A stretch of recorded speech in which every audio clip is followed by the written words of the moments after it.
from all around Geelong. I'm here to tell you how football And welcome to the Netball Show on this Saturday morning. I'd like to welcome to the panel today Amanda Handley from Bellpostal. Good morning, Amanda. Good morning, Donna. Great news on the weekend. I think someone got 6 out of 6 with the tips and someone got 4, was it? Oh, it wasn't a bad dream then. It wasn't a nightmare. But you know what? We'll talk about that later anyway. We will. And we've got an interview with you coming up very soon. We do. Last week, which is good. And also we have on the panel Carly Headlam from East Geelong. Good morning, Carly. Good morning. And how did you recover from last week's loss? I think it was to Anarchy, wasn't it, Carly? I'm not sure. I can't really recall. I think it was a close game. Well, honey, I think it was to Anarchy, and I was told by a lot of people, geez, that East Geelong coach is very vocal this morning. I was very vocal. Nothing much to cheer about on your behalf, was No, there, Carl? there hasn't been. Disappointing? Very disappointing, I must say. Yeah, well, I think we enjoyed it. Well, it's good to see you've got lots to talk about this morning, Donna. That's great. No, I'm just a happy person. I'm just really happy.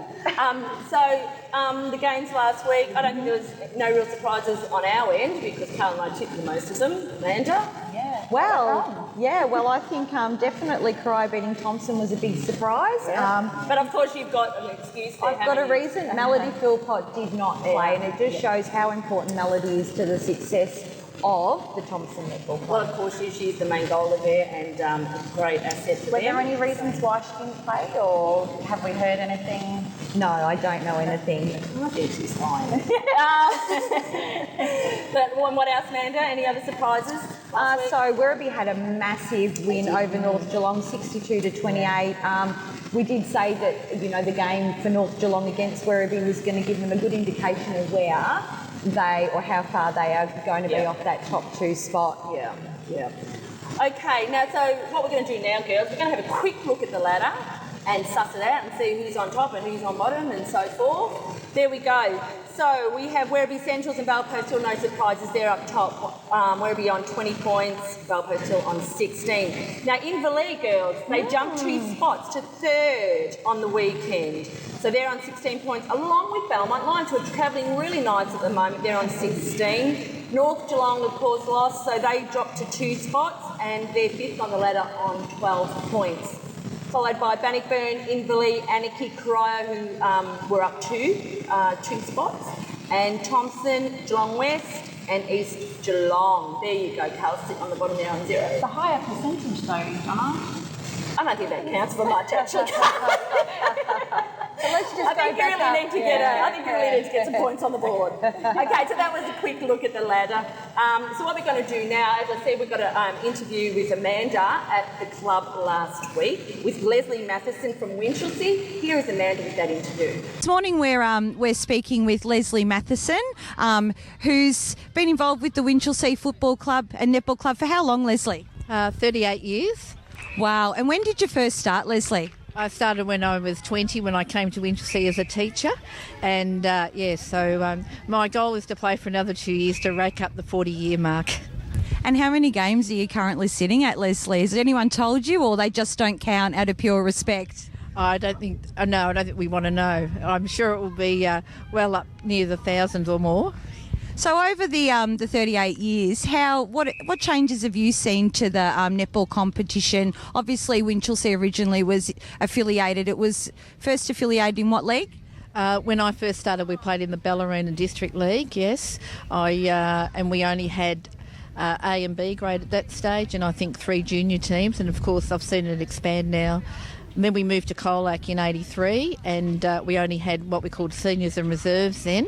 And then, naturally, when we moved to the GDFL, we started with A, B and C, and now we've expanded to D grade as well. So certainly the expansion of the teams has given great depth to the club, and it's enabled us to hold on to many of our junior players that maybe have gone elsewhere to play at other times.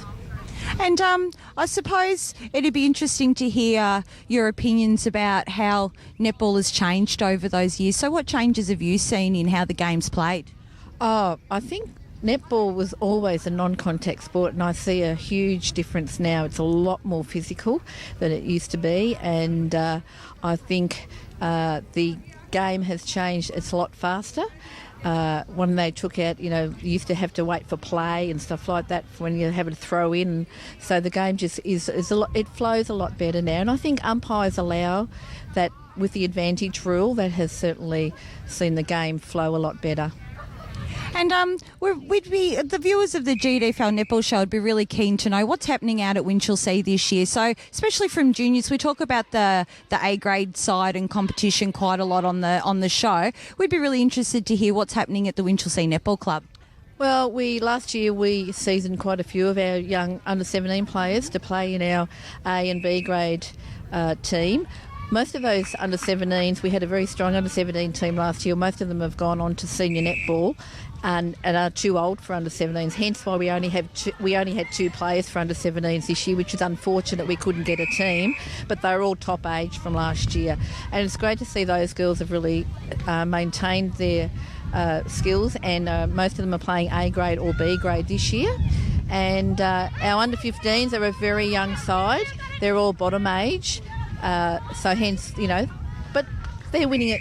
They're starting to play more as a team, even though they haven't won any games yet. So, and our under-13s, once again, very young side. So our future for the club is looking good junior-wise, and I suppose it's a matter of maintaining that and getting them to stay at our club. And from someone that's been involved with the Winchelsea Netball Club, if we're talking about football, we'd be talking about Sons of Guns and things like that. It's, how many junior players are actually daughters of current players and former players of the club? Oh, there's a number. There's quite a few there. We've got, Angie Mawson's and her daughter both still playing. We've got... just trying to think. The Bergs. We've got in the game presently on Belinda playing with her daughter in goals, and her other daughter's playing in C and D grade. So there's quite a few family combinations there. And that was Amanda out there at Bellpost Hill with Lizzie Matheson. Great chatting with her, Amanda. It was, it was great to hear. Obviously, you've just heard, but Leslie, on the history that she has with the Winchelsea Netball Club. 8 years, I think she said she's been involved with the club, and definitely one of the living legends of the GDFL. But also her husband too, Amanda. Roger Matheson. So they're all out there and run up figurines at Winchelsea, which is really good for them. I mean, it's people like those that make the club, isn't it? Very true. Yeah, I think every club's got someone like that. Yeah. Which is really good. So we hope you enjoyed that interview, and well done, Amanda. Oh, thanks. You did very well. Thanks. Okay, now we're just going to have a break and we'll be back soon. We are the Raiders from all around Geelong. I'm here to tell you how football is strong.